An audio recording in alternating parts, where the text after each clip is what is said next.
पृथ्वी का घूर्णन घट जाएगी 9 मिलियन वर्ष पहले। आज से 9 m से मिलियन समझिएगा, 9 मिलियन ईयर पहले पृथ्वी जो थी अपना एक चक्कर 18 घंटा में लगा लेती थी। यानी आज से 900 मिलियन पहले पृथ्वी कितना देर में चक्कर लगा लेती थी? 18 घंटा में। अर्थात एक दिन कितने के बराबर था? 18 घंटे के बराबर। आज पृथ्वी चक्कर लगाती है लगभग 24 घंटे। तो आज दिन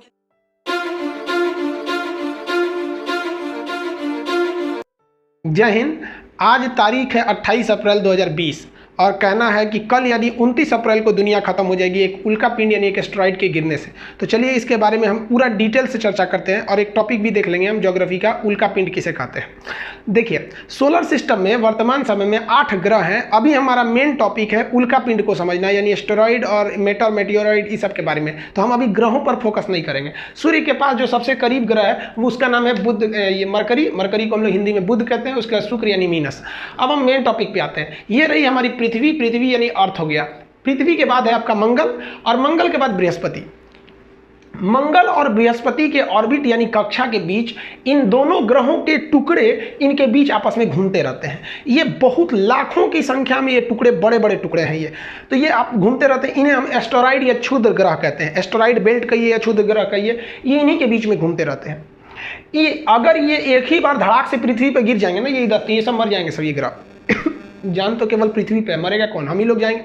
तो इन ग्रहों, इन क्षुद्र ग्रहों को जो एस्टेरॉइड है, एस्टेरॉइड बेल्ट, उन्हें खींच कर रखता है बृहस्पति यानी जुपिटर। इसीलिए जुपिटर को हम वैक्यूम क्लीनर के नाम से जानते हैं, खींच के रखने के कारण। तो बृहस्पति सबसे बड़ा ग्रह भी है, ये खींच के रखता है। अब हम मेन टॉपिक पे आते हैं। आप एस्टेरॉइड यानी क्षुद्र ग्रह समझ गए? ये यहाँ से देखते चलिए, समझते चलिए, अगर लिखना है तो नोट्स बनाते चलिए। आप एस्टेरॉइड यानी क्षुद्र ग्रह समझ गए। देखिए अब ध्यान से, ये एस्टेरॉइड या क्षुद्र ग्रह को मंगल जो है ना, कभी कभी अपनी गुरुत्वाकर्षण शक्ति से लगाकर जो यहाँ पर कमजोर पड़ते हैं, यानी जो बृहस्पति से थोड़ा ज्यादा दूरी पे हो, उनको खींच लेता है और खींचने के बाद मंगल अपने ऊपर गिरा लेता है।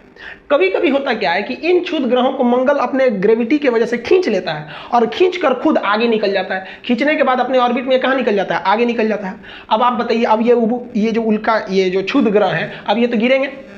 ये बकलोलवा खींच के भाग गया मंगल, अब गिरेगा किस पर? पृथ्वी पर। तो इन्हीं को हम क्या कहते हैं? उल्का कहते हैं। ये क्षुद्र ग्रह जब पृथ्वी की ओर चल देते हैं तो इन्हें हम क्या कहते हैं? उल्का कहते हैं। तो अगर आपसे कोई कहे कि उल्का को इंग्लिश में क्या कहते हैं, तो मेटेओर कहते हैं। और ये क्या कहलाते हैं? उल्का। जब यह पृथ्वी पर गिर जाते हैं तो इनका गिरा हुआ टुकड़ा उल्का पिंड कहलाता है, मेटियोर कहलाता है। अभी ये मेटर है, हवा में अगर चल रहा है तो ये क्या है? मेटर। गिर गया तो मेटियोर। हिंदी में कहिए तो अभी हवा में है तो क्या कहेंगे? उल्का। गिर गया तो उल्का पिंड। अब ध्यान दीजिएगा, जब ये उल्का चलता है तो पृथ्वी पर जब ये गिरने जाता है तो पृथ्वी पर तो जान चली जाएगी, किसी के गिर जाएगा धमाक से। इसे तो अब बड़े बड़े साइज के होते हैं। तो पृथ्वी के चारों ओर वायुमंडल है, विभिन्न गैसों का वायुमंडल है। ये वायुमंडल इन उल्का पिंडों पर घर्षण यानी फ्रिक्शन लगाते हैं। अब आप जरा देखिए, खूब स्पीड में बाइक चलाइए, आपको देखते होंगे ना मुंह पे कितना जोर से हवा लगता होगा। तो वैसे ये बहुत स्पीड में आते हैं, जिस वजह से पृथ्वी का वायुमंडल इन पर घर्षण लगा देता है, जिस वजह से ये जलने लगते हैं। और इनकी स्पीड कम नहीं रहती, बहुत तेज आते हैं। तो ये जलते हुए रात में ऐसे दिखाई देते हैं, तो जिन्हें हम लोग कहते हैं टूटता हुआ तारा। इनसे ही हम कहते हैं शूटिंग स्टार या तारे जमीन पर खाते हैं, टूटता हुआ तारा। आप बचपन में इन टूटते हुए तारों को देखकर मन्नत मांगते होंगे कि भगवान बड़ी दिन से पीछे पड़े हैं, इस साल तक काम कराइए दीजिए। यही सब उल्टा सीधा मन्नत मांगते हैं आप लोग, तो उससे कुछ नहीं होता है। तो ये क्या है? ये तो क्षुद्र ग्रह है जो यहाँ गिर रहा था। वो गिर रहा था तो किसका रूप लिया? उल्का का। तो वो जल रहा जो चीज़ है, जलते हुए आता है, रात में दिखाई देता है, जिसे हम टूटता हुआ तारा कहते हैं, उसी को उल्का कहते हैं। अगर ये साइज में बहुत बड़ा हुआ ना तो जलते जलते जलते जलते जलते पृथ्वी पे आते आते एकदम छोटा हो जाता है और गिर जाता है। तो वही छोटे छोटे टुकड़े उल्का पिंड कहलाते हैं। जब ये जल रहा था तो उल्का 90% जो उल्का होते हैं ऊपर ही जल के खत्म हो जाते हैं, कुछ कुछ गिरते हैं छोटे छोटे टुकड़े के रूप में, उसे हम कहते हैं उल्का पिंड। तो आप उल्का और उल्का पिंड में अंतर समझ में आ गया। अब यहाँ ध्यान दीजिए, पृथ्वी जो है एंटी क्लॉकवाइज घूमती है। अब इसके घूमने के डायरेक्शन के हिसाब से हम इन उल्का पिंड को 2 भाग में बांट सकते हैं। अगर पृथ्वी जिस दिशा में घूम रही है उधर ही जाके ये गिर जाए, देखिए पृथ्वी उधर घूम रही है और ये उधर ही गिरेगा, तो इस कंडीशन में इसकी स्पीड और बढ़ जाती है, 72 किलोमीटर प्रति सेकंड हो जाती है और उसे हम उल्का कहते हैं। जब ये जमीन पर गिरता है तो उल्का पिंड बन जाता है और उल्का पिंड द्वारा जमीन पर कुछ ना कुछ गड्ढा बनेगा। इस गड्ढा को हम कहते हैं क्रेटर। गड्ढा को क्या कहते हैं? क्रेटर। समझा गया? जिधर पृथ्वी घूम रही है उसी दिशा में अगर गिरेगा तो स्पीड बढ़ जाएगा। आप पढ़े होंगे नाव के धारा की दिशा में नाव ले जाएंगे तो स्पीड बढ़ जाती है, तो उसी दिशा में जाएगा तो 72 किलोमीटर प्रति सेकंड की चाल से चलेगा। और वो क्या कहलाएगा? उल्का। गिरेगा तो उल्का पिंड, हम अभी समझा दिए उल्का पिंड। इसके द्वारा बना गड्ढा क्या कहलाएगा? क्रेटर। ऐसा ही गड्ढा महाराष्ट्र के लोनार झील बना दिया है, क्रेटर झील है। महाराष्ट्र के बुल्ढाना जिला में गिरा है जो गड्ढा, वो क्रेटर है, उसमें पानी भर गया तो झील हो गया। ऐसे ही एक उल्का पिंड गिरा अफ्रीका के नेटाल में। दुनिया का सबसे बड़ा उल्का पिंड गिरा एरिजोना प्रांत अमेरिका में। बहुत सारे भूगोलवेत्ता कहते हैं कि एक बहुत बड़ा उल्का पिंड गिरा था जिसका नाम था इजिप्टा। वही इस पृथ्वी पे गिर गया था जिससे डायनासोर मर गए थे। ये सही बात है, डायनासोर मरे थे।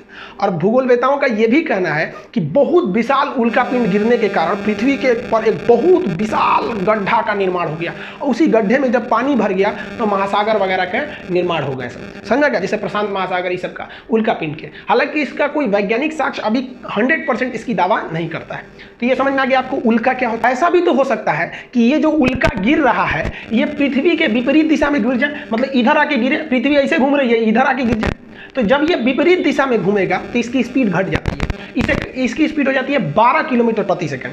तो जब विपरीत दिशा में आता है तो उसकी गति हो जाती है 12 किलोमीटर प्रति सेकंड, और उसे कहते हैं बोलाइट। बोलाइट में भी चमकेगा, तारे जमीन पे या टूटता हुआ तारा, बोलाइट की चमक ज्यादा होती है, वो विपरीत दिशा में आ रहा है। और जब ये बोलाइट जमीन पर गिर के गड्ढा बना देता है तो उसे कहते हैं टेक्टाइट। तो विपरीत दिशा में एंट्री किया तो बोलाइट, उसी दिशा में एंट्री किया तो उल्का। जैसे कोई व्यक्ति इधर से आ रहा है, इधर आ रहा है, एक तमाचा मार दीजिए तो उसकी गति इधर है, इधर एक तमाचा मार दीजिए तो दोनों की दिशा क्या है? विपरीत है, तो वो बहुत तगड़ा तमाचा लगेगा। आइए क्या कहलाएगा? बोलाइट। तो देखिए पृथ्वी इधर से आ रही थी, सोच रहा इधर जाकर धड़ाम से लड़ गया, तो इससे क्या कहेंगे? बोलाइट। ये चमकीला होता है। अब मान लीजिए कोई व्यक्ति इधर से जा रहा है और इधर जा रहा है, इधर तमाचा मारेंगे तो उसको कम चोट लगेगा क्योंकि दोनों की दिशा सेम है। अब पृथ्वी ऐसे घूम रही है, उधर ही जाके उल्का गिर जाए तो थोड़ा सा कम झटका लगेगा, वो कम चमकीला दिखाई देता है, उसकी स्पीड ज़्यादा होती है। तो उल्का और बोलाइट में आपको अंतर समझ में आ गया? उल्का क्या होते हैं सब, यानी क्षुद्र ग्रह, उल्का, उल्का पिंड, ये सब समझ में आ गया आप लोगों को? किसी को कोई दिक्कत नहीं है इतना में? अब ऐसे ही एक उल्का पिंड कल गिरने वाला है पृथ्वी पर, उसके बारे में हम समझते हैं। कल यानी 29 अप्रैल 2020 को एक बहुत विशाल उल्का पिंड जिसका एरिया लगभग 1 किलोमीटर स्क्वायर में है, सोचिए उतना लंबा उल्का पिंड, उतना बड़ा उल्का पिंड पृथ्वी पर यहाँ से चला है वो बहुत तेज स्पीड में। उसकी स्पीड लगभग 1 लाख किलोमीटर, मतलब जैसे प्रकाश की चाल कितनी थी? 3 लाख किलोमीटर प्रति सेकंड। उसकी जो चाल है 1 लाख किलोमीटर प्रति सेकंड है, बहुत तेज गति से निकल रहा है, और उसका एरिया है 1 किलोमीटर स्क्वायर का, उतना बड़ा एरिया है। अगर पृथ्वी पर टकरा गया ना तो जिस तरह से डायनासोर को इजिप्टा नामक उल्का पिंड ले गया था, इसको ये ले जाएगा। तो ये बहुत तेजी से निकलने वाला है। इसका जो नाम है, जो 29 अप्रैल को जा रहा है, उसका नाम है 1998 OR2। ये नाम दिया गया है नासा के वैज्ञानिकों द्वारा। आप घबराइए नहीं, ये पृथ्वी पर नहीं गिरेगा, ये पृथ्वी से बहुत दूर पे गिरेगा। 18 लाख किलोमीटर दूर पृथ्वी से गुजर जाएगा। पृथ्वी पे गिरेगा नहीं, पृथ्वी से 18 लाख किलोमीटर यानी 1.1 मिलियन किलोमीटर दूरी से ये निकलेगा।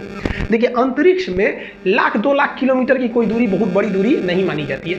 अंतरिक्ष में तो प्रकाश वर्ष में दूरी नापी जाती है। तो ये जो उल्का पिंड गिर रहा है इसकी चाल बहुत तेज है, 1 लाख किलोमीटर पर सेकेंड है। अगर ये पृथ्वी पे आ जाएगा ना तो फाड़ के निकल जाएगा पृथ्वी को। और अगर ये टकरा जाता, अगर मान लीजिए कि इतना बड़ा उल्का पिंड इतनी तेज गति से टकरा जाता तो पृथ्वी पर बहुत तगड़ा भूकंप आता, जगह जगह पर ज्वालामुखी फूट जाते। पृथ्वी के जो सतह पर जो समुद्र है वो समुद्र अपना स्थान बदल लेते, उसमें से पानी से सुनामी आ जाता, बहुत बड़ा प्रलय आ जाता। लेकिन ये प्रलय कितना दूरी पे है? 18 लाख किलोमीटर है। एक्चुअली 1.8 मिलियन है। तो मिलियन आप लोग को समझे में नहीं आता है, मिलियन क्या होता है? देखिए हम लोग जो होते हैं, हम लोग 2-2 जीरो को काउंट करते हैं। 2 जीरो हुआ तो 100, फिर 2 जीरो पे 1000, 10,000, फिर 2 जीरो पे लाख, 10 लाख, फिर 2 जीरो पे करोड़, 10 करोड़, फिर 2 जीरो पे अरब, 10 अरब, फिर 2 जीरो पे खरब, 10 खरब। बट अमेरिका वाले ऐसे नहीं, वो 3 जीरो को फॉलो करते हैं। 3 जीरो हुआ तो 1000, 3 जीरो और जोड़ दीजिए तो हो गया वो मिलियन, 3 जीरो और जोड़िए वो हो गया बिलियन, 3 जीरो और जोड़िए बन गया ट्रिलियन। तो 3 जीरो जोड़िए, 3 जीरो पे 1000, 3 जीरो और करिए तो हो गया मिलियन, 3 जीरो और करिए बिलियन, 3 जीरो और करिए ट्रिलियन। समझ में आ गया? 5 ट्रिलियन की हमारी इकोनॉमी ऐसे लक्ष्य है हम लोग को बनाने के लिए। तो ये समझ में आ गया कितनी दूरी पे गिर रहा है। तो इससे कोई खतरा नहीं है। हम सब कल फिर एक वीडियो में मिलेंगे। ऐसा नहीं है कि कल किसी की जान जाने वाली है। समझ में आ गया?